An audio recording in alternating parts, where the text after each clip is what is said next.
Je ne peux pas me comparer à Mark Zuckerberg et je refuse qu'on me compare à Mark Zuckerberg ou à Steve Jobs. Parce que si Steve Jobs était au Congo ensemble avec moi, on allait avoir les mêmes résultats. Aujourd'hui, ce n'est plus que le Congolais face au Congolais. Je ne cesse de le dire. Aujourd'hui, c'est le Congolais face aux étrangers. Donc, l'étranger, lorsque lui, il vient, on l'a fait confiance par sa communauté. On lui a donné des prêts, on lui a donné de l'argent, il a des partenaires.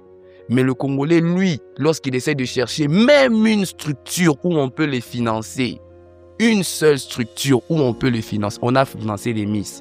On a financé, je ne vais pas citer l'autre. On a financé. Dites-moi qui est l'entrepreneur. Quel est l'entrepreneur qu'on a financé aujourd'hui, qui est jeune, qui a eu l'argent, qui vient, je ne sais pas, de n'importe quelle structure, qui a pu faire une entreprise connue aujourd'hui. Les millionnaires que nous connaissons ici au Congo, ce sont des millionnaires qui se cachent. Pourquoi? Quand est-ce qu'on va aussi apprendre? On s'est dit non, voilà, on va apprendre des millionnaires réglo, des millionnaires qui ont réussi. On peut s'inspirer, on peut essayer d'avoir leur stratégie, on peut essayer d'avoir leurs conseils de manière qu'on puisse se bâtir. Il n'y en a pas. Rémi, je suis estomaqué. Ça me fait très mal aujourd'hui de voir que nous sommes dans un pays où quelqu'un peut bien faire les choses, mais lorsqu'il fait bien les choses, les structures ne sont pas disponibles pour que cette personne puisse faire croître la chose qu'il a. Je ne peux pas me comparer à Mark Zuckerberg et je refuse qu'on me compare à Mark Zuckerberg ou à Steve Jobs. Parce que si Steve Jobs était au Congo ensemble avec moi, on allait avoir les mêmes résultats. Il commence son entreprise, les taxes viennent, les gens de l'État viennent. On l'attaque de partout. Il n'a même pas encore un capital de 2000. Hein. Il doit payer des RCCM. Donc d'abord, les RCCM, tous les papiers, ça te fait déjà un capital. Et aujourd'hui, dites-nous, où est-ce qu'on peut trouver des hommes et des femmes qui ont réussi, qui peuvent se mettre ensemble et qui se disent, voilà, on veut aider certains jeunes à réussir. On a fait trop de conférences. On a prétendu donner l'argent à trop de personnes. Mes amis, je ne te cache pas, monsieur Rémi, je suis sincère avec toi. Aujourd'hui, je ne cherche pas les gens qui vont me donner l'argent. On a besoin des personnes qui peuvent nous donner et l'argent et les gens. Tu sais pourquoi? Parce que quand tu as l'argent pour booster ton business, il faut les gens qui seront à la hauteur du capital que tu as atteint. On a besoin des personnes qui veulent nous dire, écoute, je te donne 100 000 $. À part les 100 000 $, je te connecte à mon réseau. Qui fait ça ici? Qui fait ça?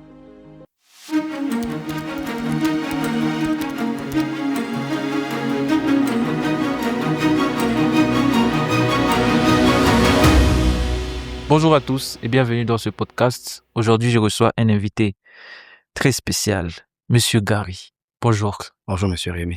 Comment tu vas? Je me porte bien et vous-même? Oui, ça va très bien. Dis-nous un peu, qui est Gary? Simplement, Gary, c'est un jeune ambitieux, c'est un éternel étudiant et c'est un marketeur. Pour la brève présentation. Pour la brève présentation, Oui. un marketeur. Oui. Parle-nous un peu de Majestic, parce que je sais que tu as une marque de lunettes qui est Majestic. Majestic, c'est une marque de lunettes qui a maintenant une branche de lunetterie. Donc, on est plus basé dans le domaine médical. Alors, on fait des lunettes de vue, des lunettes de soleil, greffées Majestic.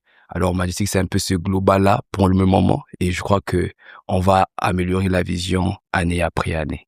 Quel est ton parcours quand tu as commencé avec Majestic? Quel est ton parcours quand tu as commencé l'entrepreneuriat?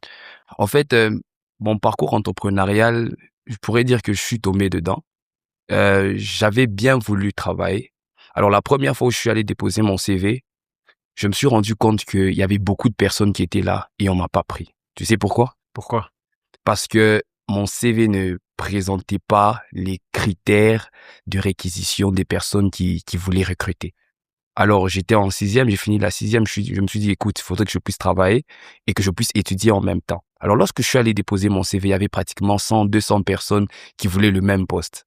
Alors, lorsque je suis allé déposer le CV, je ne te cache pas, tu connais le Congo, tu connais notre pays, on s'est rendu compte que on va vous rappeler, jusqu'à aujourd'hui, on ne m'a jamais rappelé. Et depuis ce jour-là, je me suis dit, Rémi, que mon CV doit faire peur, plus que jamais.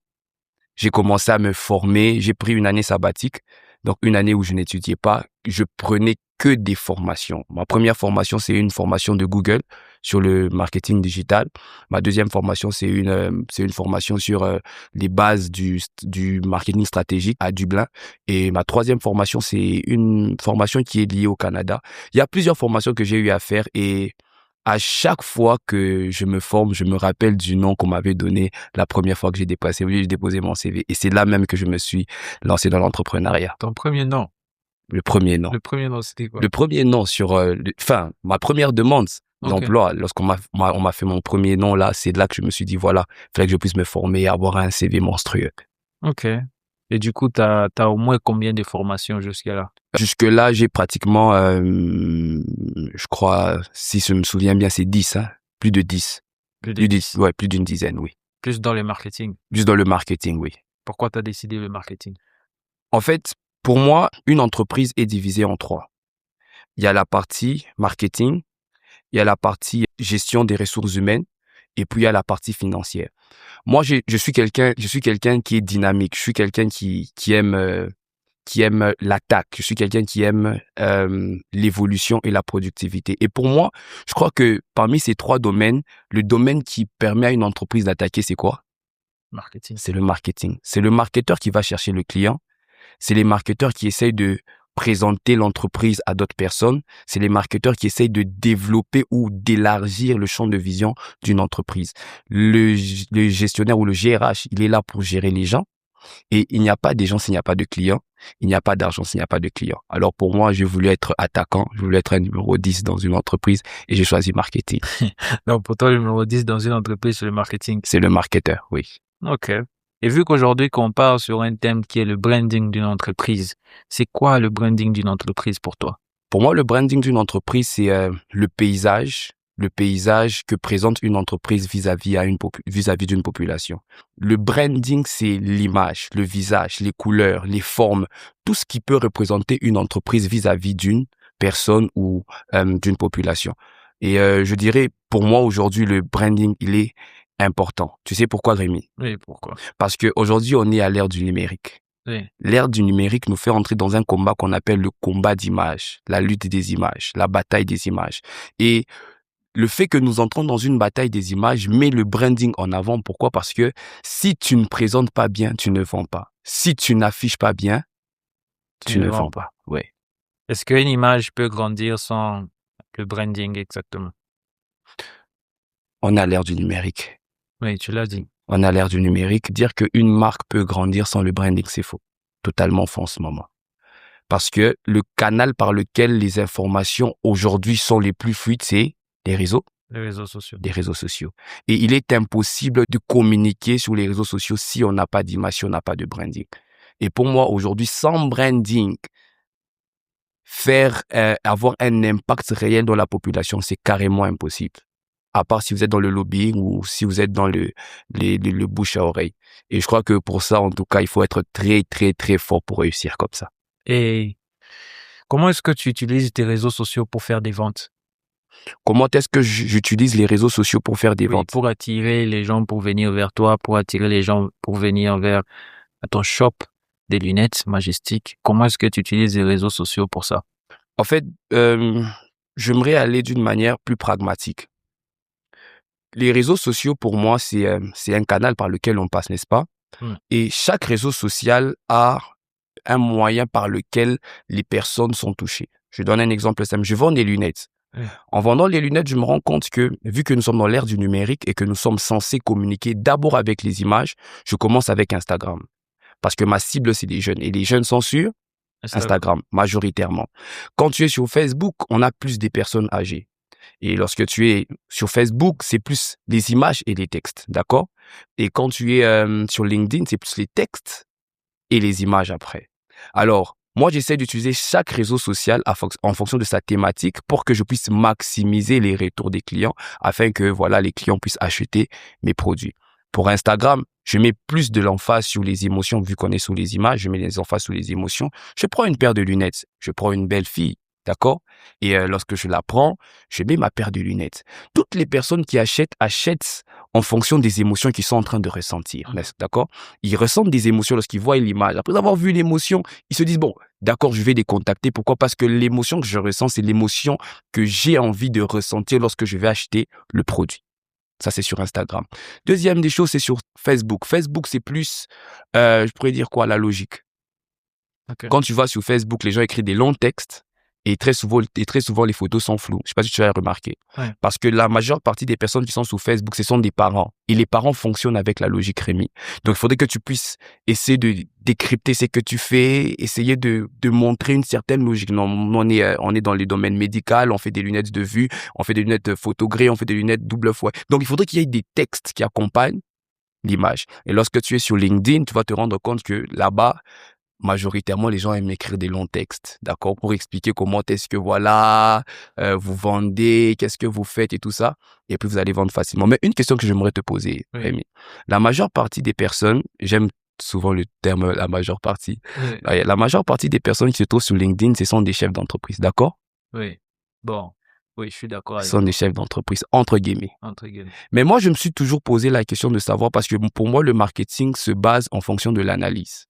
On est marketeur parce que nous analysons et nous créons des stratégies. Mais quand tu analyses LinkedIn, c'est des chefs d'entreprise. Est-ce que les chefs d'entreprise ont du temps? Non, ils n'ont pas du temps. Est-ce que les chefs d'entreprise ont le temps de lire des longs textes? Non. Mais pourquoi sur LinkedIn, il y a toujours des longs textes? Selon mon observation et selon mes analyses. Oui. Et je pense que si sur une plateforme comme LinkedIn, on retrouve plus de chefs d'entreprise, ce qui est exactement vrai, c'est que ce genre de type de personnes n'ont pas le temps. N'ont pas le temps pour lire le texte, n'ont pas le temps pour défiler, pour écouter une vidéo qui va durer 2 minutes, n'ont pas réellement le temps. Alors, ce qui est plus utilisé, et je pense que la meilleure stratégie, c'est utiliser des infographiques directs et qui captent directement l'attention. Un truc avec 5 points, ça peut être comment peut-être générer, je donne un exemple, comment générer de l'argent en ligne avec 5 points. Tu mets juste 5 points et puis tu essaies d'expliquer en bref, mais pas en long, mais quelque chose descriptif et rapide qui va juste captiver l'attention et lire. Donc, pour moi, c'est ma manière de communiquer avec LinkedIn. Oui. Mais pourquoi est-ce que lorsque nous sommes tous entrés sur LinkedIn et jusqu'à aujourd'hui, les gens se disent qu'il faut toujours écrire de longs textes? Parce que ça attire l'attention et ça met le temps aux gens ou aux visiteurs de pouvoir passer le temps sur ton. Mais c'est totalement faux. Oui. On fait une analyse avec toi. LinkedIn, c'est pour les chefs d'entreprise. Oui. Et les chefs d'entreprise n'ont pas le temps de lire les textes. Exact. Alors, pourquoi est-ce que tous, quand on a commencé LinkedIn, on écrit toujours des longs textes? C'est là que je me dis qu'un marketeur est là pour l'analyse, après l'analyse, la stratégie. On n'est pas là pour gober les méthodes que l'on a trouvées. On est là pour analyser et créer des stratégies. Lorsque tu vois sur LinkedIn est là pour créer des connexions en fonction d'une affaire à une autre affaire. B2B. B2B. Lorsque tu es sur LinkedIn, tu es là pour chercher des clients. Tu es là pour chercher des gros poissons. Et la meilleure manière de percer sur LinkedIn, c'est de faire quoi? J'ai plusieurs stratégies sur ça. Ah, mais voilà. si je dois le dire, la meilleure manière pour percer sur LinkedIn, c'est justement poster au moins une fois par jour. Poster au moins une fois par jour. Il y a beaucoup de personnes qui postent au moins une fois par jour. En fait, tu vas te rendre compte, mon cher Rémi, c'est que pour percer sur LinkedIn, il faut être intéressant. Maintenant, les gens croient que pour être intéressant, il faut beaucoup écrire. Pour être intéressant, il faut juste présenter ce que les gens cherchent. C'est pour ça que... J'ai vu récemment un post sur LinkedIn où quelqu'un écrivait « Je fais mon voyage peut-être à Colosie pour KBN ». Et il poste une vidéo à l'aéroport et puis après, même un petit texte. Et tu verras les gens en train de liker le post et puis quelques likes et tout. Je sais pas. Moi, je me pose la question généralement si les gens sont là pour des objectifs précis. Exactement. Pour attirer les clients ou juste pour avoir une certaine visibilité ou des likes. Parce que ça crée également les buzz. En fait, c'est ce que j'ai dit. Il faut être intéressant pour les types de personnes que tu cherches. En fait, être intéressant pour certaines personnes, c'est écrire des longs textes et essayer d'expliquer ce que l'on fait. Non. Être intéressant, c'est présenter ce que tu fais afin que les personnes qui les cherchent puissent les avoir. Alors, c'est pour ça que quand quelqu'un va à KBM, il a fait un voyage dans le bus, il essaie de structurer le voyage dans le bus. Donc, quand j'étais dans le bus, il y avait tel... En fait, ce n'est pas ça être intéressant. Être intéressant, c'est être précis, concis et direct en fonction du persona que tu as choisi. Alors, bon, ça, c'est un petit clin d'œil pour toutes les personnes qui veulent que l'on puisse gérer leur compte LinkedIn. Nous sommes là pour vous aider à ne plus gober les stratégies de départ. Bon, ce qui est vrai, c'est que la majeure partie des personnes ne font généralement pas. Je vois que tu aimes le terme, hein, la majeure partie, oui. Ouais, la majeure partie des personnes ne font généralement pas leur persona. Alors, ils ne savent pas réellement c'est quoi leur cible et ils vont à l'imagination. Tu vois, dans le sens où, OK, je veux un chef d'entreprise, mais tu ne sais pas ton chef d'entreprise, il a quel âge, c'est quoi le nom de son entreprise, c'est quoi ses goals, c'est quoi ses objectifs, qu'est-ce qu'il fait d'habitude. Quand tu ne connais pas tout ça, tu vas aller en imaginant. Imagine, je te donne un exemple. Imagine, t'as une agence. Moi, je donne un exemple par rapport à nous. Oui. Et que des gens font des analyses sur, par exemple, ils se disent, OK, il y a tel chef d'entreprise et c'est généralement le problème qu'on rencontre. Il y a tel chef d'entreprise qu'on a envie de cibler. Et ils se disent que, OK, on va vérifier s'il est sur LinkedIn sans avoir fait réellement le persona en détail. Et ils vérifient qu'il est sur LinkedIn. OK? Et ils voient que, tel chef d'entreprise est sur LinkedIn. OK, d'accord. On sait que les types de personnes est sur LinkedIn, les types de nos clients est sur LinkedIn. OK? Et ce qu'ils font, c'est quoi?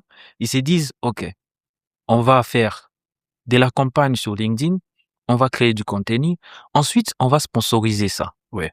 En ciblant ce type de personnes. OK? Pourquoi je parle de ça? Je vais venir parce que le persona, c'est vraiment très important. Oui. Lorsqu'ils se disent que on va créer du contenu, on va publier et faire du ad en dépensant de l'argent. Ouais. Disons qu'ils dépensent $5,000 pour générer des leads sur LinkedIn. Parce que sur LinkedIn, à partir de $200, c'est quand tu peux générer des ads. Et disons, ils prennent 6 mois. 6 mois, ils ont généré, par exemple, cette campagne-là. Et aucun retour sur investissement. Pas de clients, pas de contrat. Pourquoi? Si on fait une analyse et que vous avez fait bien l'étude de votre persona et que, par exemple, vous avez pris 5 clients phares que vous avez, des types de clients, vous interviewez, par exemple, ces chefs d'entreprise que vous avez. Et vous vous rendez compte que ces chefs d'entreprise ne sont généralement pas sur LinkedIn. Yeah. Ils sont sur LinkedIn, mais ils ne passent pas du temps sur LinkedIn. Sur LinkedIn, exactement. Pourquoi? Parce que lorsqu'ils sont sur LinkedIn, ils reçoivent beaucoup des messages, des gens, des CV, on veut du travail, ceci, et ils passent pas du temps sur LinkedIn. Déjà, c'est un problème. Yeah. Parce que vous n'avez pas bien fait votre persona. Exactement. Si votre cible est sur LinkedIn, mais il passe pas du temps sur LinkedIn, qu'est-ce que vous devez faire généralement? C'est avoir un persona bien détaillé pour savoir comment communiquer pour atteindre ces personnes-là. Et c'est généralement des problèmes comme ça qu'on rencontre, surtout quand tu as une agence et que tu gères et que tu rencontres certaines entreprises et tu leur dis que non, écoutez, on peut faire ça pour vous. Pour vous, les gens dépensent de l'argent sans avoir des retours sur investissement et tout ça. En fait, le truc, c'est quoi, mon ami? C'est que faudrait qu'on le sache, d'accord? C'est que le marketing, il fonctionne comme le crédit social. C'est que dans le crédit social, tu ne peux pas retirer si tu n'as pas fait de dépôt. Okay. Alors, si on va sur LinkedIn, si on revenait sur LinkedIn, j'ai aimé ce que tu as dit, tu as parlé du persona. Le persona, c'est le portrait robot, donc le portrait idéal de ton client idéal. Oui. C'est que très souvent, on reçoit des clients, mais tu vas te rendre compte que très souvent aussi, on reçoit des clients qui ont du mal avec les prix que l'on a. C'est que ces personnes-là ne sont pas nos clients idéaux. Le client idéal, c'est celui qui ne discute pas sur le prix que tu proposes. Exact. Et c'est celui qui comprend ce que tu fais. Et très souvent, pour que l'on puisse arriver au niveau du client idéal, nous devons passer à la segmentation. La segmentation, c'est un type de ciblage. Après le ciblage, on arrive au persona. Donc, segmentation, ciblage et persona. Et lorsque nous arrivons au persona, le persona, c'est quoi, Rémi? En fait, pour moi, je crois que le marketing, c'est un art. Le marketing, c'est l'art d'écouter. Moi, j'ai dit, bon, excuse-moi de pas te couper. Moi, je dis le marketing, souvent, c'est une science. C'est une science. Ouais. C'est quelque chose de tellement beau. En fait, lorsque tu cherches un persona, par exemple, quand tu arrives sur LinkedIn, tu cherches un persona, tu cherches des chefs d'entreprise. Après avoir trouvé les chefs d'entreprise que tu cherches, tu dois savoir où est-ce qu'ils achètent leur nourriture, dans quel supermarché, où est-ce qu'ils vont manger le plus souvent. Où est-ce qu'ils vont faire le sport? Parce que après LinkedIn, tu dois les rencontrer en face. Oui. S'ils ne viennent pas vers toi, tu dois aller vers eux. tu dois connaître, c'est dans quel quartier qu'on trouve les chefs d'entreprise. Est-ce que c'est au golf? Est-ce que c'est au Carrefour? Est-ce que souvent ils regardent LinkedIn? En fait, tu vois, c'est toute cette complexité-là qui fait que le marketing est beau. Parce que c'est seulement les efforts qui permettent à ce qu'on soit fort. Donc, lorsqu'on fait beaucoup d'efforts en marketing, on devient très fort en marketing. Alors, il y a deux choses. Oui, Il y a le marketing digital oui, et il y a le marketing traditionnel. d'accord. Le marketing digital te permet de toucher autant de personnes. Oui, Mais après, il faudrait avoir tout un système derrière pour pouvoir récolter des leads, des clients, ensuite les rendre matures et puis leur permettre d'acheter. oui, Ensuite, il y a le marketing traditionnel. Tout ce qui s'est fait avec aller sur terrain, toutes ces choses-là, tu vois, de rencontrer les gens, partager des flyers, tout ça, c'est traditionnel. oui. De nos jours, maintenant, pour toi, qu'est-ce qui marche le plus? Qu'est-ce Le qui marche le marketing. plus? Qu'est-ce qui marche le plus entre le marketing traditionnel et Le le marketing marketing digital? Parce Bon, que moi, mon côté, oui, je vais pas te mentir, je suis du côté du marketing digital. oui. Parce que je sais au moins que, avec le temps, il est possible d'attirer le client sans aller vers lui. Oui, Et je exactement. vais en parler peut-être, mais je te pose d'abord la question. Pour moi, je crois que les deux sont indissociables. OK, Parce que je dirais, il y a le père et le fils. OK. Parce que le marketing traditionnel, c'est le père. C'est lui qui a engendré le marketing digital. Le marketing digital, c'est une conséquence en fonction des modifications technologiques. Alors, tu vas te rendre compte que, comme je l'ai dit, le marketing va dans l'analyse. Mhm. Et tu vas te rendre compte que nous sommes au Congo. Et au Congo, d'une manière sociologique, nous avons les riches et les pauvres. Oui. La classe moyenne n'existe pas, n'existe pas trop. Non. Alors, c'est pour ça que lorsque tu essaies de regarder les Chinois sont plus dans les produits pour les personnes de basse classe que sur les produits des personnes de haute classe. Pourquoi? Parce que la basse classe est plus volumineuse que La haute classe. la haute classe. Alors, revenons maintenant sur la question que tu as posée. C'est que lorsque on est sur le marketing digital, on fait venir des clients, n'est-ce pas? On les fait venir. Mais d'une manière sociologique, d'une manière comportementale. Tu vas te rendre compte que ici au Congo, même quand tu passes dans le marketing digital, tu reviens toujours au marketing traditionnel. Où est votre boutique se trouve où? Est-ce qu'on peut avoir un rendez-vous? Bon, c'est normal. Exactement. Moi, je trouve que c'est normal. Comme tu as dit, c'est pas dissociable. C'est pas dissociable. Exactement, Ouais. c'est pareil. Parce que avec la stratégie du digital, vous attirez les gens. Oui. Mais le problème que j'ai déjà rencontré et que je ne cesse de rencontrer ici, c'est que lorsque vous faites du marketing digital, beaucoup ne savent pas c'est quoi le but exactement derrière tout ça. C'est pour ça que tu es là. Exactement. Ils se mettent à créer du contenu sans objectif. Oui. Pourquoi je dis sans objectif? OK. Il s'est dit, OK, on va faire du contenu aujourd'hui, mais ils ne savent pas l'objectif derrière ce contenu, c'est quoi exactement. Oui. Sans avoir travaillé leur persona, ils se mettent à créer du contenu juste pour créer. Oui. C'est que ça sera juste pour des vues, Oui. ça sera juste pour des likes, ou ça sera juste pour augmenter des abonnés. Oui. Mais pas pour convertir et vendre. C'est le problème qu'on a. Tu vois, et c'est le problème que beaucoup de gens, ils n'ont pas créé un système parce que avoir le digital marketing, c'est d'abord créer un système derrière. Tu vois, lorsque par exemple je poste un contenu et que j'ai déjà créé mon système de digital marketing, je dois rapporter des gens à venir par exemple sur mon landing page. Quand je parle landing page, ça veut dire ils vont se retrouver sur une page. Rémi, ne rends pas mon podcast compliqué. Non, je rends pas ton podcast. Utilise des termes simples. OK. Okay. C'est des termes simples. Oui. Tu vois? Et où ils vont peut-être mettre leurs informations. Ça peut être des coordonnées, ça peut être leur nom, email et tout ça. Et puis là, vous allez faire le filtrage. Ouais. Ils vont passer par un tunnel des ventes. Et puis après, vous allez les rendre assez matures pour pouvoir maintenant offrir vos services. Bon, on va aller d'une manière systématique. Oui. Il y a ce qu'on appelle la publicité. Okay. La publicité signifie rendre public. Donc, il y a de ces personnes qui ne vendent pas parce qu'ils travaillent sur la publicité, rendre public. Okay. Donc, présenter l'entreprise, on présente ce que l'on fait, on présente où on est, donc on fait de la publicité. Après la publicité, je crois qu'il y a ce qu'on appelle la vente, donc à la conversion du fait qu'on a rendu public notre entreprise, prendre ces personnes qui ont répondu présents à la demande, voilà, et les diriger à la vente. Maintenant, il y a un petit, comment je pourrais dire, il y a un petit passage. J'ai aimé ce que tu as dit, il faut les nourrir. On appelle Oui. ça le lead nurturing. Donc, nourrir le prospect jusqu'à ce qu'il sera mature Oui. pour acheter. Exact. Alors, c'est ça que les gens oublient. Je l'ai dit, le marketing fonctionne comme le crédit social. Tu dois faire des dépôts. Tu dois faire des dépôts pour faire quoi? Pour retirer. Même ton compte en banque. Est-ce que tu peux faire un retrait tant que tu n'as pas encore déposé? Non, tu dois déposer, jusqu'à ce que le client ou le prospect sera mature pour qu'il devienne un client. Alors, c'est ça, souvent, c'est un problème de termes. Ils ont les bons termes, mais des mauvaises définitions. C'est qu'il y a des personnes qui se croient en train de faire du marketing alors qu'ils sont dans une étape où ils rendent public leur entreprise. Non, on ne veut pas que rendre public l'entreprise. On veut rendre public l'entreprise et générer des ventes. Et pour générer des ventes, il faut tellement donner au prospect que ce prospect-là se sente obligé de faire quoi? D'acheter. Je finis par là et puis on va passer à la prochaine question. Quand on parle de réseau social, Oui. moi je crois que les gens se compliquent tout seuls. On dit réseau Social. réseau social, réseau.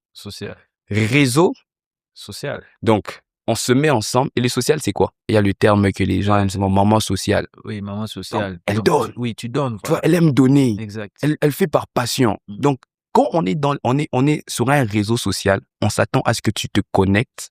Après t'être connecté, que tu sois social. Okay. Que tu aies du plaisir à donner. Que tu aies du plaisir à donner du contenu de qualité. Que tu aies du plaisir à donner du contenu d'une certaine rareté, que tu ne le fasses pas d'abord pour l'argent, mais que tu le fasses parce que tu veux donner des solutions à des problèmes que tu as rencontrés. Alors, réseau social. Mais là, on voit que les gens ne veulent pas faire réseau et les gens ne veulent pas faire social. Comment vous allez faire l'argent sur les réseaux sociaux? Alors que le terme lui-même définit tout le concept. Ok. Bon, comme j'ai dit toujours sur les réseaux, Oui. Il y a les consommateurs. Oui.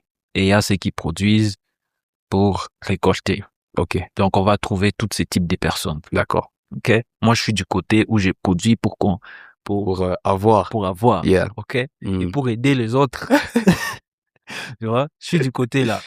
Alors, on sait que les chefs d'entreprise n'ont pas le temps. Oui. Ok. Oui. N'ont pas le temps pour être sur les réseaux. C'est quoi qui fait que beaucoup d'entreprises est arrivé sur le point où ils se disent que le digital n'est pas important dans leur entreprise pour communiquer. Je remarque beaucoup aussi d'entreprises qui se disent peut-être avoir 2-3 contrats avec certains clients et ils ne font plus rien. Mon cher Rémi, je crois que si je répondais comme je le pense dans ma tête à cette question, les gens croiront que je suis orgueilleux. Non, vas-y. Mais je vais essayer de répondre d'une autre manière. Ok. La Terre tourne, n'est-ce pas? Oui. Ok. Autour du soleil. Ouais, la Terre tourne. Je crois que c'est ça. J'ai pas envie de dire quelque chose qui... Voilà, la Terre tourne. Elle tourne autour d'elle-même, je crois, c'est ça. Et puis, elle tourne autour du soleil. Toutes les personnes qui ne veulent pas avancer vont reculer. Ok. Soit tu es à la mode, soit tu crées ta mode. Ce qui est à la mode maintenant, c'est les réseaux sociaux. Et si tu ne veux pas être dans les réseaux sociaux, crée ta propre mode. Et ta propre mode doit être plus que les réseaux sociaux. Et si tu n'es pas dans les réseaux sociaux ou si tu n'arrives pas à créer une mode plus que les réseaux sociaux, c'est mort pour toi. Les personnes qui disent que les réseaux sociaux ne sont pas importantes pour leur entreprise pour le moment, c'est que ils sont tellement confiants en fonction des contrats qu'ils ont, qu'ils se disent, bon, écoute, qu'est-ce qu'ils vont faire? Bon, voilà, on fait déjà l'argent et tout ça. En fait, on ne combat pas ce qui existe. Okay. On combat ce qui grandit. Le monsieur qui refuse de faire croître son entreprise par les réseaux sociaux, il a 5 contrats à Lubumbashi. Quand est-ce qu'il va aller à Kinshasa? Quand est-ce qu'il va aller à Kolwezi? Quand est-ce qu'il va aller à l'international?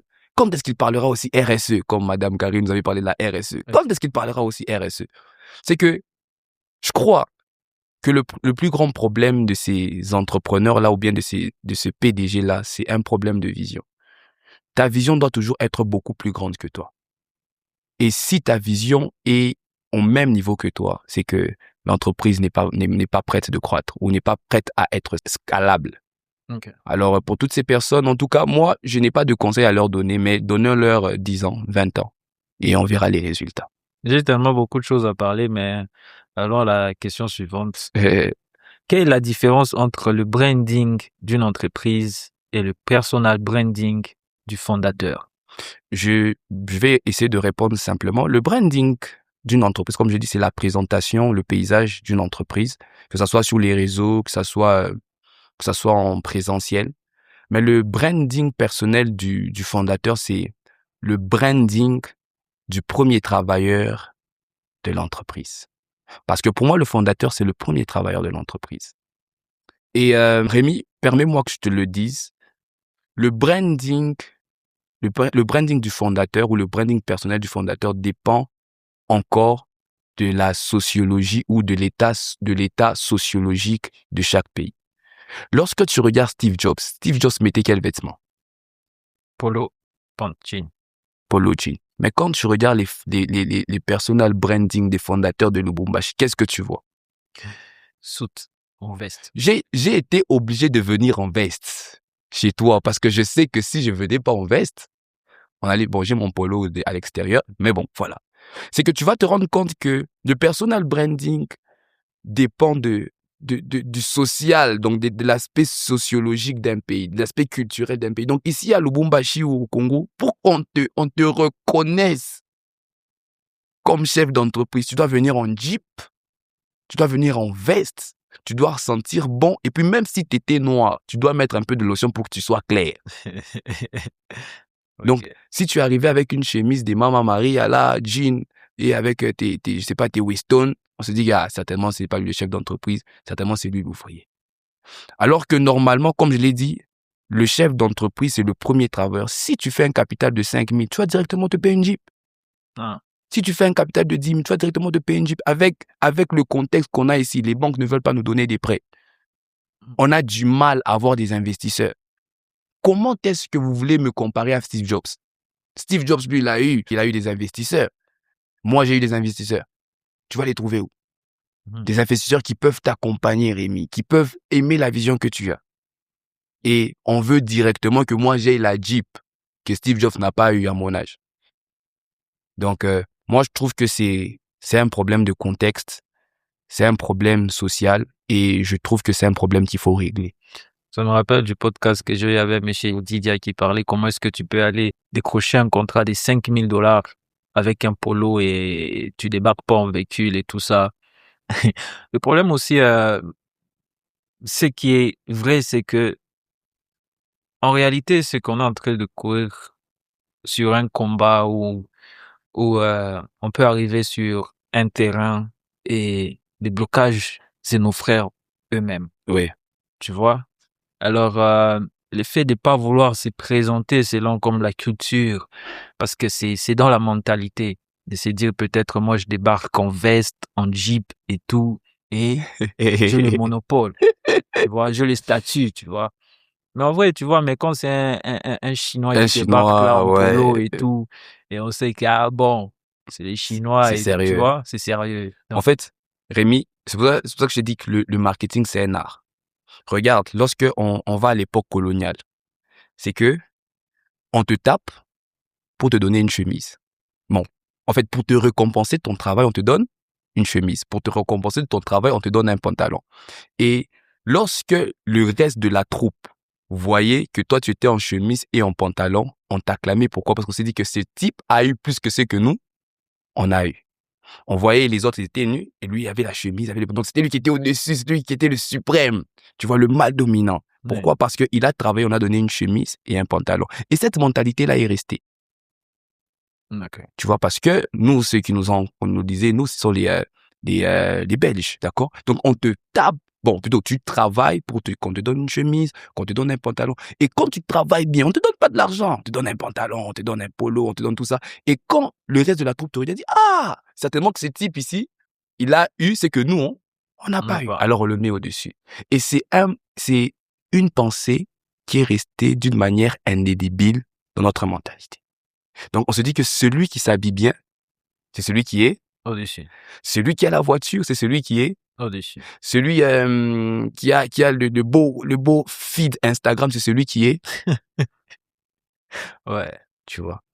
C'est que c'est pour ça que je t'ai dit, pour moi en tout cas, le marketing c'est un art. Regarde où on est arrivé. Donc on a commencé à l'époque coloniale et jusqu'à aujourd'hui, c'est quelque chose qui est en train de continuer. OK. Beaucoup d'entrepreneurs se concentrent uniquement sur les ventes. Oui. Pourquoi devraient-ils aussi investir dans leur image de marque? Je l'ai dit au début, on est on est à on est à l'ère du numérique et l'ère du numérique nous impose à beaucoup investir dans l'image. Jusqu'à aujourd'hui, Coca-Cola fait de la publicité. Jusqu'à aujourd'hui, Pepsi fait de la publicité. Jusqu'à aujourd'hui, Nike fait de la publicité. Et pour moi, lorsque tu essaies de regarder les évolutions industrielles, il y a l'évolution avec les chemins de fer, il y a l'évolution avec l'électricité, il y a l'évolution avec les transistors, et aujourd'hui, on est à l'évolution avec l'intelligence artificielle. Ouais. Alors, tu vas te rendre compte que nous, à notre génération, on a grandi avec la télévision. Nos parents ont grandi avec les journaux, mais nous, on a grandi avec la télévision. Et la première plateforme ou le premier contenu qu'on fait passer à la télé, c'est quoi? C'est les images. Parce que même les vidéos, ce sont des images qu'on défile à très grande vitesse. Ouais. Alors, la grande partie de la population d'ici 5 ans, 10 ans, ça sera ceux qui ont grandi avec la télévision, ipso facto avec les images. Donc, si vous ne savez pas communiquer avec le canal par lequel on a tous grandi, vous aurez du mal à évoluer. Je sais pas si je me fais comprendre. Ouais, C'est que dans nos têtes, c'est les images qui parlent. C'est ça le contenu le plus plausible. C'est pour ça que même quand on lit, tu as plus de plaisir à lire un livre où il y a plus d'images que des écrits, non? Oui. Voilà. Alors, si les entreprises ne comprennent pas que les jeunes d'aujourd'hui seront très nombreux demain, si les entreprises d'aujourd'hui ne comprennent pas que la population de demain sera une population qui a grandi avec les images, ils vont disparaître. Aujourd'hui, c'est le moment d'investir comme jamais dans l'image. Il y a ce qu'on appelle les messages subliminales. Les messages subliminales, c'est quoi? C'est quand Coca-Cola te met Coca-Cola sur une grande chaise. C'est que toi, tu ne vois pas, mais ton cerveau, Lui, il voit. il voit. Tu vois, c'est pour ça que Pepsi ne cesse de faire, bon, même quand tu vas dans des autoroutes, il y a des plancards RTL. Peut-être celui qui a fait ça s'est dit, on fait la publicité. Mais si moi, on m'appelait, je dis ça, c'est un message subliminal. Donc, le cerveau, lui, il retient. Il ne fait que retenir. C'est pour ça que je dis, pom. Quand tu fermes les yeux, tu vois quoi? La pomme. Donc, ce sont des messages subliminaux. Et plus on présente des images, plus on parle de vous, plus vous investissez dans les vidéos, les photos, plus vous imposez une nourriture que votre prospect mangera jusqu'à ce qu'il viendra acheter chez vous. C'est simplement ça. Qu'est-ce que tu penses de nos publicités congolaises? J'ai aimé King à 4x4. Ouais. Ouais. Qu'on le veuille ou pas, jusqu'à aujourd'hui, ça existe. Cette publicité. J'ai aimé Bébé Rico. Ah, ok. Mmh. L'autre là avec Allumettes. Tu vois, tu connais, non? Ouais. Ouais. J'ai aimé. Ouais. En fait, tu te rends compte que il touchait des émotions. En fait, quand tu regardes la logique de la vidéo, King à 4x4, Limbeng. En fait, ce n'était pas logique. C'était plus émotionnel parce que les marketeurs de l'époque, moi, je trouve, ils étudiaient ce qu'ils étaient en train de faire. Okay. Mais aujourd'hui, lorsqu'on regarde, on est plus dans la copie. Celui qui imite ses limites. Exact. Tu vois un peu. Une vidéo, un contenu, une publicité doit se faire en fonction de l'imagination des caractéristiques actuelles. Tu vois, c'est que tu dois imaginer en fonction de ce que tu as remarqué actuellement et tu décides de toucher une émotion précise. Mm-hmm. Soit c'est la peur, soit c'est l'amour, soit c'est la sécurité. En fait, c'est ça qu'il faudrait faire comprendre aux gens. C'est qu'on touche, là maintenant, on touche les émotions. On ne touche plus la logique. Parce que pour le moment, là, la majeure partie des personnes, je répète encore, de personnes sont plus émotionnelles que logique. Tu m'as rappelé la pub Savon les coques. Savon les coques. Ouais. Alors, Savon les coques. Ouais, Mais depuis, Jusqu'à aujourd'hui, c'est toujours le même savon, le c'est coq. toujours le même savon, le coq. C'est pas changé. Ça n'a pas changé. À l'époque. Comment construire une stratégie marketing qui tourne sous l'émotion? En fait, je trouve que pour bâtir une stratégie marketing qui tourne sur l'émotion, il faudrait d'abord trouver des marketeurs qui étudient l'émotion. Toi, tu as Ouais. rien. Tu dis, j'en suis un et je suis fier de l'être Ok. parce que j'aime observer les gens. Mhm. Et je crois pour moi, comme je l'ai dit, le marketeur, être marketeur, pardon, c'est un art. Et quand tu observes les comportements des gens, tu essaies d'étudier un marché, tu essaies d'étudier des aspects sociologiques. En fait, c'est ça qui permet à ce que tu puisses bâtir l'émotion sur laquelle tu vas baser ton Mhm. contenu. Je donne un exemple simple, c'est que quand tu regardes, on a une voiture, Mhm. on veut communiquer sur une voiture, n'est-ce Ok. pas? Une voiture pour un jeune, c'est quoi? C'est le luxe. C'est le luxe, c'est un symbole de Mhm. réussite. Mais une voiture pour un parent, c'est quoi? C'est un moyen de transport. C'est un pour se moyen de déplacer. transport. C'est la sécurité. Alors, si je dois communiquer avec un jeune sur la voiture, je dois parler sur l'émotion de la preuve sociale. La preuve sociale. La preuve sociale. statut. Si je dois communiquer d'une voiture chez un parent, qu'est-ce que je dois communiquer? La sécurité, Ouais, le confort. le confort et tout ce qui va avec. Donc, c'est simple. C'est que on a les bons termes, mais C'est mauvaise c'est définition. une mauvaise définition. Parlons de ton business que tu as lancé Majestic. Oui. Ça fait combien de temps? Ça fait pratiquement 5 ans. 5 ans que tu as lancé ta marque Majestic. Oui. Marque des lunettes Majestic. Ouais. Alors, si aujourd'hui, tu arrivais à perdre tout, OK. c'est une question. Oui. Quel est le business que tu feras si tu n'as plus rien? Quel est le business que je pourrais faire Oui. si je n'ai plus rien? Ouais. Parce que, en fait, en soi, on dit, l'argent, c'est pas avoir ça dans les mains, tu vois. Yeah. C'est dans la tête. Oui. Tu vois. Si aujourd'hui, en tant qu'entrepreneur que tu es, tu arrives à perdre tout, comment est-ce que tu feras pour retourner sur les rails? Je vais y aller très simplement. En économie, il y a ce qu'on appelle la pyramide de Maslow. Et je ne sais pas comment est-ce que c'est segmenté d'une manière exacte, mais il y a d'abord les besoins essentiels. Donc la nourriture, le fait de se soigner, le fait de bien s'habiller, tout ce qui va avec, d'accord? Donc ça, c'est un besoin qui touche tout le monde, d'accord? Après avoir étudié ce premier concept, je vais sur le deuxième concept. Par exemple, si c'est dans la nourriture, qu'est-ce que les gens n'ont pas que moi je peux proposer? Ou qu'est-ce que je peux trouver que les autres ne vendent pas? D'accord? Okay. Après ça, je me dis, d'accord, où est-ce que je peux le vendre? Tu vois un peu? Je peux essayer je peux créer un business maintenant si tu veux, hein? Ouais, vas-y. Ouais, moi, j'ai pas de problème. Je me décide de lancer un salon de coiffure. Tu me donnes quel budget? Je te donne un budget de 5 000 francs. Un budget de 5 000 francs. C'est serré, mon frère. Très serré. Un budget de 5 000 francs. Un budget de 5 000 francs. OK. Un budget de 5 C'est 000 francs. pratiquement combien de dollars?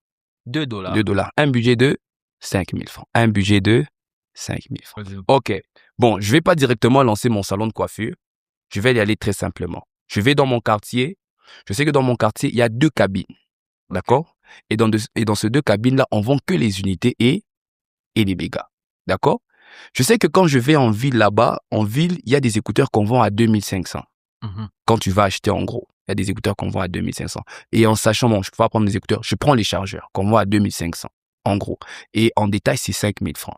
Et je sais que la majeure partie des personnes qui utilisent les téléphones vont où? À la cabine. N'est-ce pas? Surtout les parents, parce que là, maintenant, les jeunes préfèrent payer avec Airtel Money, tout ça. Je paye 2 chargeurs, 2500, n'est-ce pas? 2500. Je vais déposer aux 2 cabines pour maximiser ma chance de faire quoi? De vendre, n'est-ce pas? Oui. Après 5 jours, je sais au moins qu'on va vendre mes chargeurs, n'est-ce pas? Et si par exemple, j'ai payé à 2500, je suis à 5000, je donne 1000 francs rétro commission, j'ai combien? J'ai 8000 francs. J'essaye de répéter ça tellement de fois que j'atteins peut-être un capital de 50 dollars. OK. D'accord? Oui. Après ça, je me dis, écoute, Gary, on doit maintenant lancer notre salon de coiffure, tu as 50 dollars, environ 110 000 francs. Qu'est-ce que je vais faire? J'ouvre mon compte TikTok. OK. J'ouvre mon compte TikTok parce que je sais au moins que comme je n'ai pas l'argent pour créer des contenus de qualité, il faut aller sur TikTok. TikTok. Je vais sur TikTok Après être allé sur TikTok, j'ouvre un compte. Et ce compte-là, je vais l'appeler Miss Lady. Miss Lady, ça signifie quoi, monsieur Rémi? Miss Oui, Lady. Miss Lady. Je crois que ça signifie quelque chose comme mesdames, tu vois. Oui. Miss Lady. Et je me dis que je vais lancer mon salon, mais je vais le lancer d'abord en ligne parce que je n'ai pas de boutique. Je n'ai pas de salon physique. Ok. Qu'est-ce que je fais? D'une manière sociologique, je sais au moins que la majorité des femmes, n'est-ce pas, qui se font tresser dans un quartier, aiment se faire tresser chez la tresseuse avec laquelle ils sont habitués. Même chez nous, les coiffeurs, on préfère voir le coiffeur là qui nous a coiffé, ça fait longtemps tout ça. Je prends 2 personnes seulement et je leur dis, maman, vous coiffez vous tressez à 5 000 francs. Moi, je veux que vous puissiez commencer à tresser à 15 000. Moi, je vais vous emmener des clients de qualité, tout ça, pour que vous commenciez à bien tresser. Et moi, ce que je fais, c'est que je paye des tabliers avec mes 25 $, 2 tabliers, des 25 $. Je prends les 2 meilleures tresseuses des météos. Je prends leur numéro de téléphone. J'ai dit, non, maman, on va commencer à faire du contenu avec vous. Est-ce que quand vous tressez pendant 1 heure, qu'est-ce que la personne, bon, comment on peut faire pour que quelque chose il faut moins qu'on aille? Ok, d'accord, il n'y a pas de problème.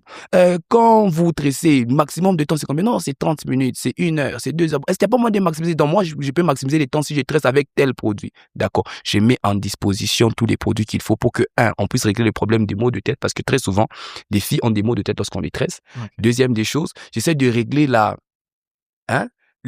temps, le timing. Et troisième des choses, j'apporte la flexibilité du fait que la tresseuse peut venir chez vous. Je commence les vidéos sur TikTok. On fait les vidéos là pendant que la maman tresse. Moi, j'explique. J'explique avec les tabliers. Non, elles peuvent venir à domicile. Tu vois, à mes théories, des filles claires qui n'aiment pas se faire tresser en dessous de l'arbre à des goyaviers. Oui. Et je les mets dans un contexte où c'est moi qui emmène la tresseuse vers eux. Oui. Je mets la tresseuse des tabliers, je lui mets des gants et tout ça juste pour faire genre. Et puis l'entreprise s'appelle Miss Lady. Parce que ici au Congo, les gens aiment quand ça fait genre, mon ami. Ça fait genre. Ouais. Alors, c'est à combien le tressage? Le tressage, normalement, c'est à 5 000 francs quand tu es en dessous de l'arbre de goyavier. Mais quand elle a mon tablier, elle a mes gants, ça arrive à 20 000 francs. Et à la dame, je dois lui donner combien? 5 000 francs. 15 000 francs. 15 000 francs. Donc, moi, je fais une marge de 5 000. De 5 000 francs. En sachant que on tresse des écolières chaque semaine. Je pourrais faire un gain de combien? En sachant que, par exemple, la dame peut tresser 5 têtes. 5 têtes. Par samedi. Donc, je fais un gain de 5 000, 5 000, 5 000, 5 000, 5 000, 25 000. Plus la deuxième personne, ça fait combien? Non, j'ai compté par mois déjà. Oh, par mois. Donc, ça fait 50 000 par semaine. Alors que moi, je ne me déplace pas. Ok. Tu vois un peu? C'est que je peux créer, en fait, pour moi, en tout cas, créer une entreprise, c'est pas la meilleure. C'est chercher un problème et résoudre la solution. Et trouver la solution. Simplement ça. Résoudre les solutions. Ouais. Ok, très bien. Waouh. C'est lui qui va écouter ça, peut-être sera inspiré de pouvoir commencer ou oublier avec le peu qu'il a. Sortir des 5 000 francs. Pour moi, en tout cas, si quelqu'un se dit que c'est d'abord l'argent, c'est que cette personne ne réfléchit pas assez. Ouais. Oui, c'est le tibia, mon ami. C'est la tête. C'est le tibia. Dans les tibias. Oui, c'est le tibia. Quelles sont les plus grandes erreurs que les entreprises font lorsqu'ils essayent de construire leur marque? Je dirais d'abord, premièrement, c'est le problème de cohérence. Ouais, ok. Le problème de cohérence. Pourquoi? Parce que on veut vendre grand notre entreprise sans vraiment que notre entreprise soit grande. Pour moi, personnellement, j'ai toujours voulu vendre la simplicité devant les gens. Ce n'est pas toujours important de vendre la grandiloquence tant qu'on n'a pas encore la substance d'être grand. Alors, tu vas te rendre compte que des gens travaillent l'aspect extérieur, mais pas l'aspect intérieur. Si tu m'as invité, c'est pas parce que je mets une veste, mais c'est parce que j'ai des résultats, n'est-ce pas? Et les résultats, pour moi, c'est pour les vues. Mais le processus, c'est pour la vie. Et très souvent, les gens qui communiquent veulent les résultats, mais ne veulent pas le processus. Et ça détruit leur cohérence. Rémi, tu as un capital de 5 000, présente-toi comme étant quelqu'un qui a un capital de 5 000. 5 000. Tu as un capital de 10 000, présente-toi comme quelqu'un qui a un capital de de 10 000 francs. Parce que très souvent, quand il y a un problème de cohérence, si tu ne sais pas gérer le retour client, qu'est-ce qui se passe? Ta réputation est détruite. Tu as parlé de quand tu as un capital de 5 000, présente-toi comme quelqu'un qui a un capital de 5 000. Oui. Quel est ton plus grand capital? Mon plus grand capital. Exact. Moi, le capital que j'ai déjà atteint. Exactement. Bon. Il y a les gens de l'État qui nous suivent, hein. Ouais, en fait, bon. Disons que le plus grand capital que moi j'ai eu à atteindre, c'est environ Donne une marche entre tel montant. je préfère que les gens m'écrivent en PV. Je vais donner. En PV. Ouais. Mais comment est-ce que tu te présentes? Quand tu te présentes, est-ce que tu te présentes de manière que, OK, c'est mon capital? En fait, moi, Ouais. je suis même pas à 10% du niveau que je veux atteindre. Et je te l'ai toujours dit. C'est que personnellement, moi, j'aimerais vendre le fait que il faut d'abord travailler le contenant, d'accord? Et puis, après avoir travaillé le contenant, travaille le contenu. Tu vois, quand je dis 5 000 francs, je sais de quoi je parle parce que tu m'as vu. Oui. Oui, moi, personnellement, ça me dérange pas ça me dérange pas de mettre une chemise normale, ça me dérange pas parce que je veux faire comme Steve Jobs, mon ami. Si les Américains, eux, qui ont des capitales de 2 millions, ils mettent un polo. Non, en fait, j'ai compris, avec le temps, j'ai compris cette psychologie. C'est dans la tête. C'est Ouais. dans la tête. En fait, tu verras que les gens qui ont beaucoup d'argent, bon, ça c'est entre parenthèses, j'ai dit ça comme ça, mais c'est vrai. Ouais. C'est qu'ils n'ont pas le temps pour se mettre à penser ou à réfléchir, il va porter quoi. Mhm. Regarde Mark Zuckerberg ou Elon Musk. Tu verras, la plupart des temps, il est en polo. Ouais. Lui, il n'a pas le temps pour se dire, OK, je dois mettre une veste, c'est ça, c'est là. Non, c'est du temps qu'il est en train de perdre. Je me réveille, j'ai ma veste plein remplie de polos. Ça doit être des polos noirs ou des polos blancs. Je prends, je mets mon pantalon, je sors, je vais faire ce que je dois faire. Ouais. Et j'y gagne en temps. Je suivis une dame qui est passée chez toi. Elle était recruteuse. OK. Ouais, parce que Madame c'est aussi important aussi que je suive.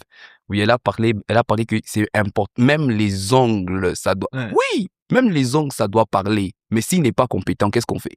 Ah, il est décalé. Il est décalé. En fait, il faudrait que maintenant, qu'on soit axé sur les résultats. À part le fait de mettre une bonne veste, il faudrait que lorsqu'on t'entend parler, qu'on sente que tu as ce qu'il faut. Parce que dans la vie, moi, je trouve qu'il y a le ethos, il y a le pathos, et puis il y a le logos. Ethos, pathos et logos. OK. Ethos, pathos et logos. Je crois que dans ces trois concepts, il y a le premier concept. Le premier concept, c'est la présentation. Mhm. Tu te présentes comment? Comment est-ce qu'on se présente et tout ce qui va avec. Deuxième concept, c'est l'émotion. Qu'est-ce que l'on ressent lorsqu'on te voit? Troisième, c'est la preuve. Mhm. Rémi, la preuve. Après t'avoir vu, après avoir senti que tu dégages. Tu vois, quand quelqu'un te voit, il sent que... Mais le troisième niveau, le niveau élevé, c'est la preuve. Dis-moi la preuve. La preuve que c'est que tu présentes est réellement ce que tu es. Et si tu ne présentes vrai, mais c'est que tu as est faux, on va t'annuler. 0 fois 1000 égale à 0. Aujourd'hui, quels sont les réseaux sociaux qui développent mieux une marque? En fait, comme je te l'ai dit, ça dépend de la cible que tu as. Pour moi, personnellement, c'est Instagram. Instagram, c'est une mine d'or pour moi. Pourquoi? Parce que moi, ma cible, c'est les jeunes. Okay. Là maintenant, quand tu es sur TikTok, c'est un peu de tout, c'est un peu mélangé, mais TikTok pour moi ne mise pas trop sur la qualité. Alors, vu que je dois maintenir la qualité, bon, je crois, voilà, TikTok me permet d'être public, mais Instagram me permet de convertir plus rapidement. C'est ce que je pourrais dire. Pour moi, je sais que TikTok, bon, vu que je suis plutôt dans la conversion, Oui, parce que c'est quelque chose que qui te j'aime passionne, maintenant, qui oui. me passionne maintenant, Ouais. parce que j'aime toujours vouloir savoir comment convertir tout ce trafic en client. Parce que ce qui est vrai, c'est que lorsque tu vas vers un client et tu lui présentes que, OK, on peut faire ça pour vous, la seule chose qu'il va te demander, c'est le résultat. Exactement. Tu vois? Il va se demander si moi je dépense autant, quel est le retour Yeah. sur investissement. TikTok, pour moi, rapporte le trafic. Ça rapporte le trafic, ça rapporte les vues, ça rapporte les gens qui viennent vers ton contenu. Maintenant, à toi, maintenant, de vouloir convertir ces trafics-là pour les ramener peut-être sur Instagram, pour les ramener peut-être sur YouTube, pour les ramener peut-être sur LinkedIn, tu vois? Parce qu'avec TikTok, tu as un trafic assez rapide. Et quand tu arrives sur Instagram, oui, il y a le trafic, mais des fois, c'est côté premium pour ce type de personnes-là. Donc, pour moi, TikTok, c'est le trafic. Mais ouais, dis-moi, si aujourd'hui, j'ai pas de budget, comment est-ce que je peux construire ma marque avec un petit budget? Avec un petit budget. Tu sais, j'avais la même question dans ma tête. Oui. Et je ne peux que donner une réponse en fonction de quelque chose que j'avais lu. Comme je l'ai toujours dit, c'est que quand on a un faible budget, il faudrait que ta créativité soit élevée. Mhm. Faible budget, créativité élevée. Élevé. De manière à ce que même quand tu n'as pas les matériels qu'il faut, que lorsqu'on regarde ta créativité sait impacter ou faire passer le message. Oui. Ça, d'abord, c'est la première des choses. La deuxième des choses, c'est une stratégie que le propriétaire de Fubu avait utilisée dans ses débuts. Le propriétaire de Fubu, tu connais Fubu? Non. Ah, c'est une marque américaine. Le propriétaire de Fubu, qu'est-ce qu'il faisait? C'est qu'il était ami à beaucoup de rappeurs. Beaucoup de rappeurs, beaucoup de musiciens et tout ce qui va avec. Mais il n'avait pas un grand budget. Alors, comme les rappeurs avaient les médias, qu'est-ce qu'il faisait? Il pouvait amener 2 polos. Il met les 2 polos dans le clip. Donc, quelqu'un prend avec une prise et tout ça, et puis on les fait enlever les polos. On donne ça à 2 autres personnes OK. dans le même clip. Et lorsque les gens, c'est pour ça que je te dis, le marketing, c'est un art. Tu vois, lorsque les gens verront, est-ce qu'ils sauront qu'on a pris le polo, on l'a enlevé, on l'a donné à l'autre là? Non. Non, on se dira que tout le monde a mis le polo Fubu. Alors lui, il s'est dit, comme il avait ce qu'on appelle le lobbying. Le lobbying, c'est un type de marketeur qui est en contact avec plusieurs personnes influentes. Donc lui, il avait le lobbying, mais n'avait pas le capital. Alors, il allait dans tous les clips, il pouvait avoir 5 polos. Il donne les 5 polos à 5 personnes, ils font et tout ça. Et puis après, il donne à d'autres personnes et ainsi de suite. Et lorsque les gens percevaient, après avoir filmé le clip, ils se disaient quoi? Certainement que Fubu Est connu. est connu. Comment une entreprise peut-elle trouver le bon message ou le bon positionnement pour sa marque? Le bon message, comment est-ce qu'une entreprise peut trouver le bon message ou le bon positionnement pour sa marque? Comment? Oui. Bon, déjà, comme je l'ai dit, il faudrait plusieurs analyses. OK. Plusieurs analyses, parce que le positionnement, c'est soit être premier, deuxième, en fonction d'une segmentation donnée. OK. Et le bon message, c'est un message que même un enfant de 2 ans peut comprendre. On sait que quand tu arrives, par exemple, dans une maison congolaise, quand on te demande de sucre, on te dit, tu prends quoi? Tu dis soit Coca, soit Fanta. C'est un positionnement et le bon message. Pourquoi? Parce que parmi les boissons gazeuses les plus connues, c'est soit Le Coca et les Fanta. et les Fanta. Est-ce que on t'a déjà dit, tu vas prendre Miranda? Non. Tu vas prendre Bora? Mais Bora, Miranda, Coca-Cola, Fanta, c'est tous des boissons gazeuses. Mais Coca a tellement analysé que ils sont arrivés et à un positionnement et à faire passer un message que même un enfant de 2 ans Ouais. peut directement voilà, donner aussi, recevoir aussi venant de la marque. OK. Et Donc toi, comme je disais, voilà. comment tu fais passer le bon message pour ta marque? En tout cas, c'est l'amélioration continue. Toujours chercher des nouvelles stratégies, toujours essayer de voir comment est-ce qu'on peut communiquer, comment toucher plusieurs émotions, émotion de la peur, émotion de la sécurité, émotion de l'amour. Donc, essayer de tout faire pour que le prospect soit suffisamment nourri pour que ça soit nous qui soyons au top en fonction du canal ou en fonction du besoin que nous sommes en train de répondre. Par exemple, quand vous êtes en marketing digital, il y a ce qu'on appelle les CEO, je crois que c'est ça, SEO. les SEO, voilà. Donc, ça te permet lorsqu'on te recherche, voilà, sur Google, que ça soit toi qui sois en premier en fonction de la qualité des contenus que tu es en train de proposer sur ta page ou sur ton site internet. Je crois que c'est ça, non? Ouais. Voilà. C'est aussi la même chose. C'est que ton positionnement te met ton positionnement se crée en fonction de la qualité des contenus que tu as proposé à ton public. Et plus le contenu est pertinent, plus le contenu est ciblé, plus lorsque la personne qui voudra te chercher, lorsqu'il te cherchera, ça sera toi qui seras en premier dans sa tête. Donc, on a tellement parlé de Coca-Cola. Quand on parle sucré, qu'est-ce qui vient en premier? C'est Coca-Cola. Quand tu veux acheter un stylo, c'est quoi qui te vient en premier? Bic. Tu vois un peu, c'est qu'ils ont travaillé sur le positionnement et sur le message. Tellement qu'ils ont travaillé sur ça, c'est que le message est devenu le produit. Donc, quand on parle de Bic, on parle directement de stylo. Quand on parle de sucré, on parle directement de Coca-Cola ou de Fanta. Donc, le message se confondit au produit. Et je travaille sur ça pour que lorsqu'on parle de Majestic, que le message se confonde aussi au produit. Oui. Et du coup, donne-nous un cas de figure. Genre, je veux que tu puisses nous donner comment est-ce que tu procèdes. Parce que je sais que tu es bon dans la vente. Oui. Comment est-ce que tu procèdes pour vendre des lunettes? Dis-moi, je suis client et que tu veux me vendre tes lunettes. Comment est-ce que tu fais? Bon, déjà, lorsque la personne est dans nos bureaux, c'est important d'être agréable. C'est important de partager la bonne émotion. Bonjour, monsieur Rémi. Bonjour. Vous allez très bien? Je vais très bien. Vous êtes là pour une paire de lunettes? Oui. C'est votre première fois? Non, c'est pas ma première fois. C'est pas votre première fois. Est-ce qu'on peut voir une photo de votre ancienne paire de lunettes? Ok, je te montre la photo. Vous me montrez la photo. Ah, ok, c'est très beau. Vous étiez jeune à l'époque, hein? Oui. Ok. J'aimerais vous proposer quelque chose de particulier. Et je sais que vous êtes quelqu'un qui ose. Est-ce que vous êtes prêt à oser? Oui, je suis prêt à oser. Ok. Je vais vous présenter deux types de lunettes. Le premier, c'est une paire de Cartier. Je sais que vous êtes quelqu'un de soigné et je sens que vous voulez bien paraître. Est-ce que vous voulez bien essayer? Oui, ça va. Voilà la paire de Cartier et je crois que ça va très, très, très bien avec votre visage. La deuxième paire, c'est une paire de Majestic. Elle vaut beaucoup moins, mais elle est adaptée en fonction des modèles actuels. Vous voulez aussi l'essayer? Oui, ça va. Vous pourrez toujours essayer pour voir ce que ça donne. Ok. Vous pouvez mettre la paire, s'il vous plaît? Bon, disons que c'est ça la paire, non? Oui. Ok, je mets la paire. Ok. Elle vous va aussi très bien. Vous voulez quelque chose à boire? Oui, de l'eau, ça va. De l'eau. Madame, est-ce qu'on peut lui apporter à boire? On t'apporte à boire. Et laquelle vous voulez, la Majestic ou la Cartier? Non, je vais prendre celle-ci.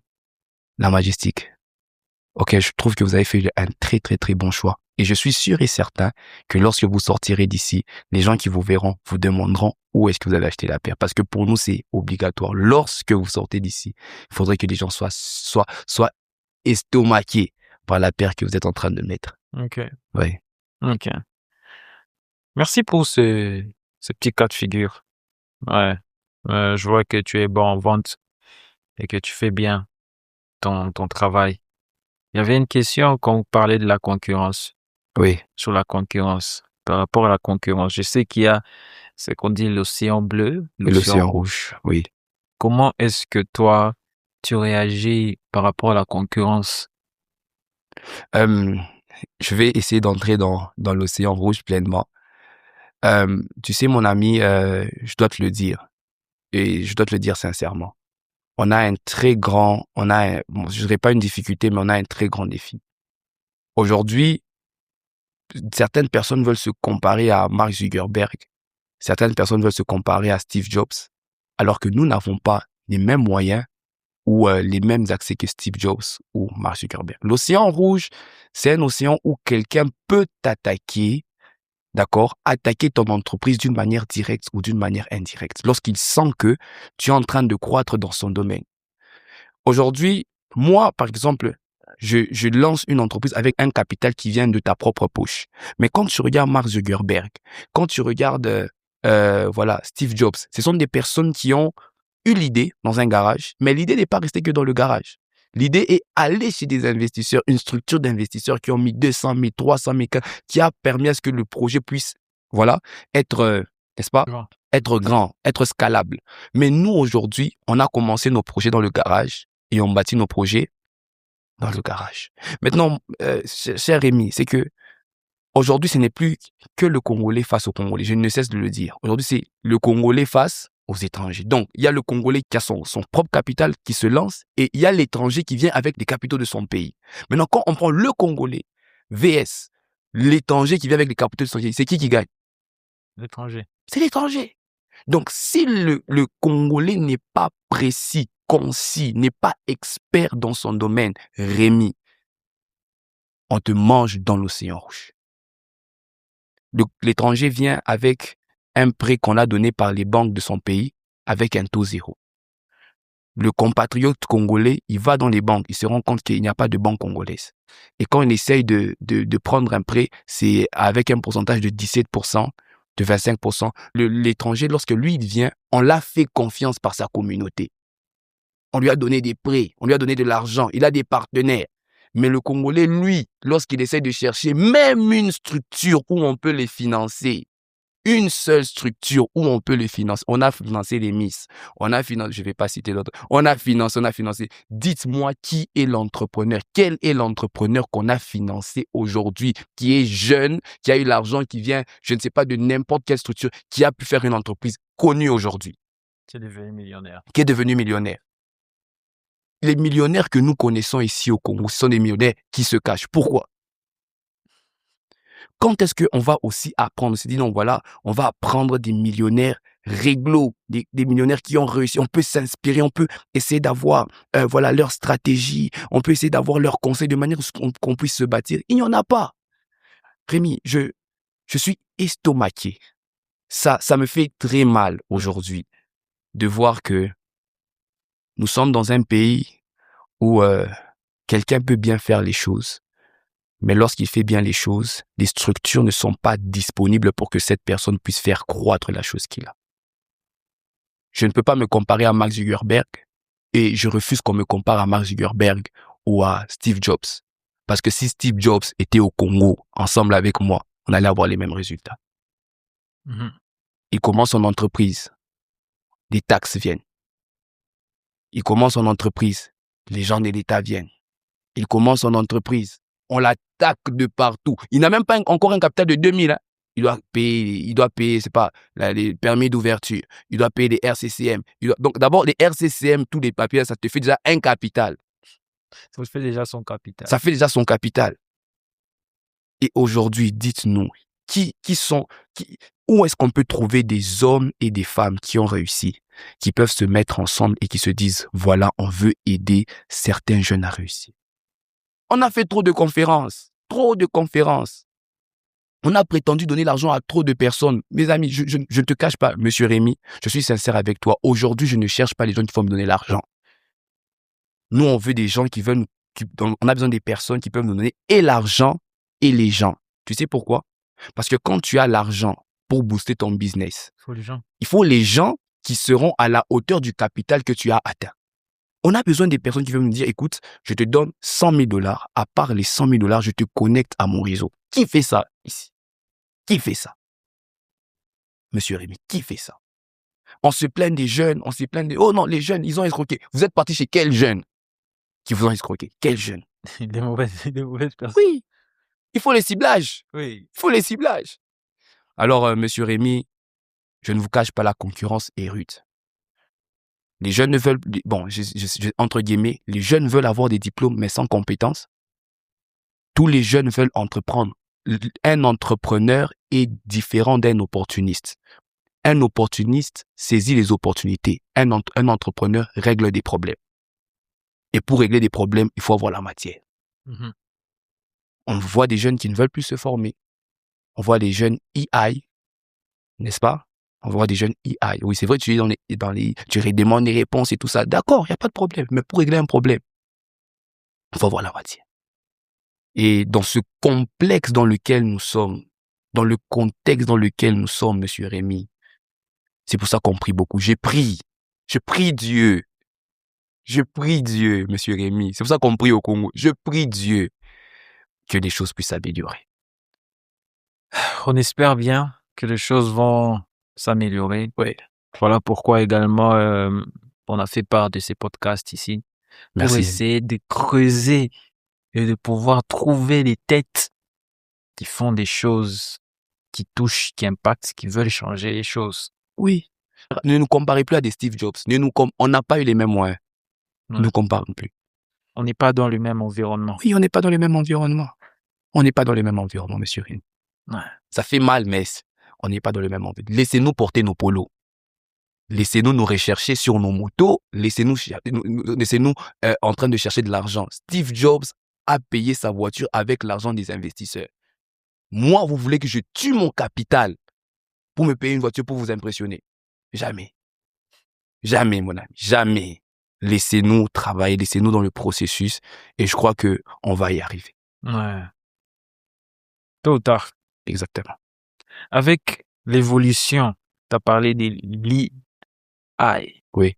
Intelligent Artificial. Oui. Avec l'intelligence d'évolution plutôt de l'AI et du digital. Comment est-ce que tu vois l'avenir du branding des entreprises en Afrique? En Afrique, l'avenir du branding, je crois qu'il sera très florissant. Mais il sera florissant pour les personnes qui commenceront avant. Avec l'IA, en fait, on a le brand, d'accord? On a l'IA, n'est-ce pas? Et l'IA nous ramène directement à ce qu'on appelle la VR. Je crois que c'est je crois la réalité projetée.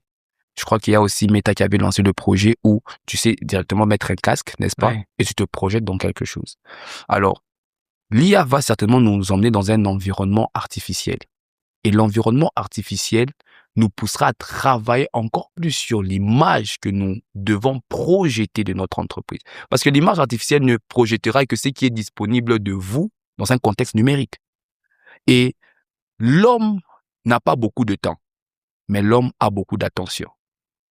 Quand j'essaie de te contacter, tu n'as pas beaucoup de temps, mais tu as beaucoup d'attention vis-à-vis à des choses qui t'intéressent, n'est-ce pas? Et lorsqu'on se lance dans l'IA ou lorsqu'on se lance dans la réalité augmentée, nous devons travailler sur notre manière de captiver l'attention. Et la meilleure manière pour qu'on puisse captiver l'attention, c'est de travailler sur les émotions. Est-ce que tu aimes parler avec l'IA? Non. Pourquoi? Parce qu'il n'a pas d'émotion. Mais c'est plus rapide, non? Oui. Vous allez vous rendre compte que dans un contexte congolais, les hommes n'aiment pas parler avec les machines. Les hommes aiment parler avec des hommes. Et lorsqu'on se lancera dans la réalité augmentée, celui qui sera capable de marcher ou de faire marcher la machine jusqu'à ce qu'elle aura la capacité de refléter les émotions des hommes, celui-là aura réussi.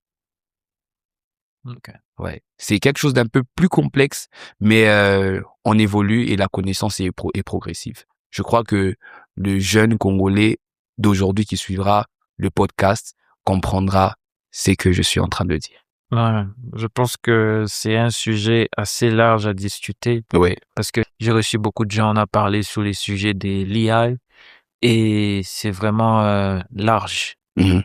Avec tout ce qui se passe, digitalisation et tout.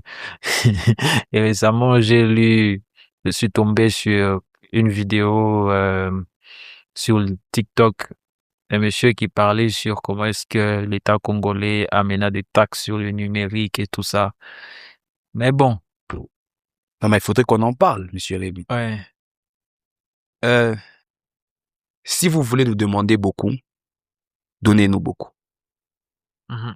Si vous nous donnez les moyens d'atteindre des capitaux élevés, si vous nous donnez des structures, si vous nous donnez une facilitation, une exonération sur certaines choses qui nous permettra d'atteindre un certain niveau, il nous sera très facile de payer nos taxes. Ouais. Si tu gagnes 100, est-ce que donner $1 sera difficile pour toi? Non. Si on t'aide à gagner 200, est-ce que donner $2 sera difficile pour toi? Non. Mais ce que l'on remarque, c'est que les gens veulent mettre, entre guillemets, je parle certainement des gens, c'est peut-être dans un autre pays parce que je suis congolais, les gens veulent mettre des taxes sur des choses qu'ils prétendent en train de réussir. Est-ce que vous avez les chiffres? Est-ce que vous avez des preuves que tel monsieur est vraiment une PME, tel monsieur est vraiment, est vraiment une start-up, est-ce que vraiment le digital est en train de réussir? C'est ça que je dis, vous montrez vos vestes dans les, oh Dieu. Vous montrez vos vestes et tout ça, monsieur Rémi. Il a sa paire de lunettes, son polo, son t-shirt noir de Lacoste et tout ça. Et quand nos autorités voient ça, ils se disent certainement qu'il est en train de faire De l'argent. Mais on oublie que Monsieur Rémi a peut-être loué sa caméra, il a peut-être loué sa lumière, il a peut-être loué tout ça. Et on vient lui mettre une taxe en fonction de ce qu'il projette. Ouais. C'est pour ça que je crois que la meilleure manière d'aider les jeunes, c'est de mettre des jeunes qui comprennent la situation qu'ils sont en train de vivre. La meilleure manière de nommer quelqu'un qui dirige des entrepreneurs, pour moi, je crois que la personne d'abord doit être entrepreneur et doit comprendre ou connaître les dangers et les enjeux que nous rencontrons quand nous sommes entrepreneurs.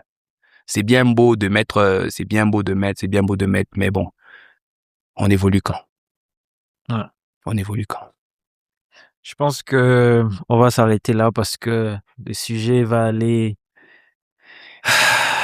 à l'encontre et ça sera très long. Ouais. Un très long podcast, mais je pense qu'on va essayer de voir comment est-ce que dans l'avenir, on va introduire des mini-épisodes Oui. pour nos auditeurs, qui sera encore très, très, très, très, très bien. Et pour finir, on a souvent une dernière question, qui est l'ultime question. Oui. Qui est-ce que tu aimerais voir sur cette chaise? La prochaine personne que j'aimerais voir sur cette chaise. Avant d'abord de répondre à cette question, j'aimerais d'abord te remercier. Ok. Il faudrait qu'on se le dise, tu nous inspires énormément. Merci. Par le travail que tu es en train de faire.